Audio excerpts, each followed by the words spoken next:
শাকিব খানের ৩ সিনেমা রাজকুমার, দরদ ও অন্তরাত্মা। এই ৩টা সিনেমার লাইফ টাইম যে আর্নিং তাকে কিন্তু বিট করে ফেলেছে আফরান নিশোর দাগি সিনেমা।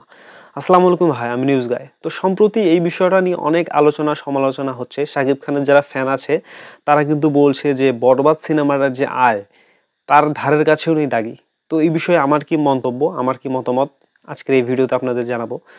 বরবাদ সিনেমারা ইতিমধ্যে যে আয় করে ফেলেছে সবকিছু মিলে আমরা ২৭ কোটি টাকা দেখেছি এবং মাল্টিপ্লেক্স সিনেপ্লেক্স থেকে এরকম ৭ কোটি টাকার মতো।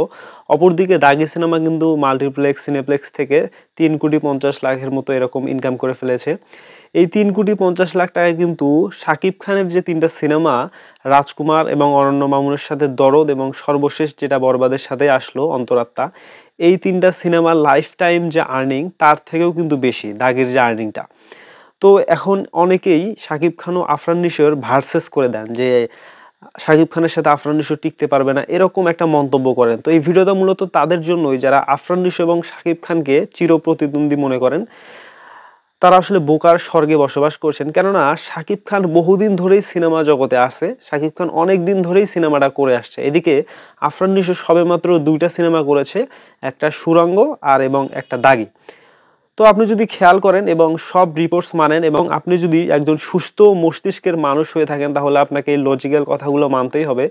আপনি যদি খেয়াল করেন আফরান নিশোর সুড়ঙ্গ যখন রিলিজ পেয়েছিল তখন কিন্তু শাকিব খানের একটা বেশ বড়সড় একটা সিনেমা রিলিজ পেয়েছিল। তারপরেও কিন্তু সুড়ঙ্গ সেই সময় একটা ভালো ব্যবসা করেছিল এবং অপরদিকে এবার যে বরবাদ সিনেমাটা রিলিজ পেল, এটা আমি শুরু থেকে বলে আসছি, শুধু আমি না, সিনেমা জগতের থেকে শুরু করে যারা নর্মাল অডিয়েন্স আছে তারা বলে আসছে যে বরবাদ সিনেমাটা একটা বড় স্কেলের এবং একটা অন্য রকমের সিনেমা। এই সিনেমা দিয়ে আমরা বাইরের দেশের যে কোনো সিনেমার সাথে আমরা টক্কর দিতে পারি আসলে। তো এরকম একটা সিনেমার সাথে যখন বহু সিনেমা রিলিজ পেয়েছে, যেমন জিন 3, চক্কর, সিয়াম আহমেদের জঙ্গলি, কিন্তু এরা কিন্তু এইভাবে মাঠ গরম করতে পারেনি। অপরদিকে বরবাদের সাথে চোখে চোখ রাঙিয়ে কিন্তু ঠিক লড়ে গেছে আফরান নিশোর দাগি।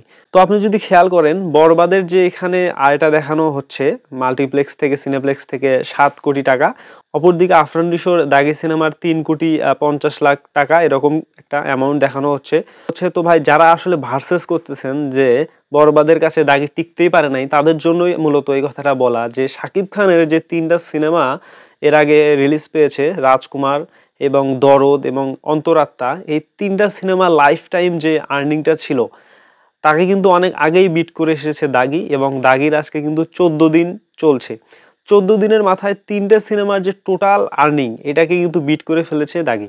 তো ভাই, যারা এই পার্থক্যটা করছেন যে বরবাদের সাথে দাগি আয়ের দিক থেকে অনেক পিছিয়ে, তারা অবশ্যই তাদের মাথায় এই লজিক্যাল কথাটাও ঢুকিয়ে নিন, কেননা যেহেতু আপনি ওই লজিকটা দেখাচ্ছেন এই লজিকটাও আপনাকে মানতে হবে। সবসময় সব সিনেমা সুপারহিট হবে না এবং সব সিনেমায় যে ব্যাপক ব্যবসা সফল হবে এমনটাও না। কিন্তু আপনি যদি খেয়াল করেন বরবাদ যদি এখানে ৭ কোটি টাকা আয় করে থাকে সিনেপ্লেক্স মাল্টিপ্লেক্স থেকে, এখানে দাগে কিন্তু ৩ কোটি ৫০ লাখ টাকা ইতিমধ্যে আয় করে ফেলেছে, যা হচ্ছে বলতে পারেন বরবাদের অর্ধেক। কিন্তু সবকিছু মিলিয়ে ওইখানে যে কাস্টগুলো ছিল, বরবাদে যে কাস্টগুলো ছিল, দাগির যে কাস্টগুলো ছিল, সেগুলো কিন্তু কখনোই সেম না। ওইখানে কিন্তু অনেক তারকা আছে। আফরান নিশোর যে সিনেমাটা, এখানে আফরান নিশো মূলত মেইন, এখানে এরকম বড় সড়ো অন্য কোনো ক্যারেক্টার অ্যাড করা হয় নাই। সব মিলিয়ে গল্প এবং আফরান নিশোর যে অভিনয় স্কিল, এটাকে কেন্দ্র করেই কিন্তু দাগি সিনেমা এরকম ব্যবসা সফল হচ্ছে এবং হয়ে যাচ্ছে। তো যারা কম্পেয়ার করতেছিলেন এবং সমালোচনা করতেছিলেন তাদের জন্যই মূলত আজকের এই ভিডিওটা করা। ভিডিওটা কেমন লাগলো অবশ্যই কমেন্ট করে জানাবেন। দেখা হবে পরবর্তী কোনো আপডেটে। সেই পর্যন্ত ভালো থাকুন। আল্লাহ হাফেজ।